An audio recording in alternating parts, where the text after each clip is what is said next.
Hi Iniya பாப்பா, ரொம்ப சந்தோஷம் உங்ககிட்ட பேசினதில். ரொம்ப க்யூட்டாக இருக்குது பேர். அண்ட் அதை தாண்டி இன்னொரு முக்கியமான விஷயம் நான் உங்ககிட்ட சொல்லணும்னு நினைக்கிறேன். என்ன அப்படின்னு பார்த்தீங்கன்னா, நிறைய பேர் வீடியோ கீழே தளபதி வாய்ஸில் பேசுங்க அப்படின்னு சொல்லிட்டு அவங்க பேரை கமெண்ட் பண்ணுறாங்க. ஆனால் அவங்க பேரை மட்டும்தான் கமெண்ட் பண்ணுறாங்களே தவிர தளபதி அவங்கக்கிட்ட என்ன பேசினா நல்லா இருக்கும்னு நினைக்கிறாங்களோ அதை கமெண்ட் பண்ண மறந்துடுறாங்க.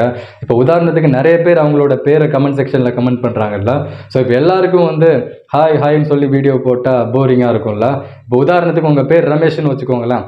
ரமேஷ் அப்படின்றத பேரை கமெண்ட்டில் போட்டுட்டு அண்ட் ரமேஷோட வாழ்க்கையில் தளபதி ஒரு விஷயம் நம்மக்கிட்ட இப்படி பேசினா நல்லா இருக்கும்னு தோணியிருக்கும்ல, அதை ரமேஷ் கமெண்ட் பண்ணுவார். அதை பார்த்துட்டு நான் வீடியோ போடுறேன். அதே மாதிரி உங்கள் வாழ்க்கையில் தளபதி உங்ககிட்ட ஏதாச்சும் ஒரு விஷயம் பேசினா நல்லா இருக்கும்னு நீங்கள் ட்ரீம் பண்ணி வச்சுருப்பீங்கள்ல, நீங்கள் யோசிச்சுருப்பீங்கள்ல. ஸோ அந்த ஒரு விஷயத்த உங்கள் பேரை கமெண்ட்டில் போட்டு பக்கத்தில் அதையும் சொல்லி ஆட் பண்ணிக்கோங்க. நான் அதை பேசி தளபதி வாய்ஸில் உங்களுக்காக வீடியோ போடுறேன். ஸோ இப்போதைக்கு மேக்ஸிமம் கமெண்ட் பண்ண எல்லாரோட பேரையுமே நான் இந்த வீடியோவில் சொல்லிடுறேன். ஹாய் இனியா பாப்பா, hi Nandini Rajakumari, hi Sam Watson. And எல்லாரையும் வீட்டில் கேட்டதா சொல்லுங்கள். ஹாய் சாம் வாட்சன், வீட்டில் எல்லாரையும் கேட்டதா சொல்லுங்கள். ஹாய் நந்தினி ராஜகுமாரி, வீட்டில் எல்லாரையும் கேட்டதா சொல்லுங்கள்.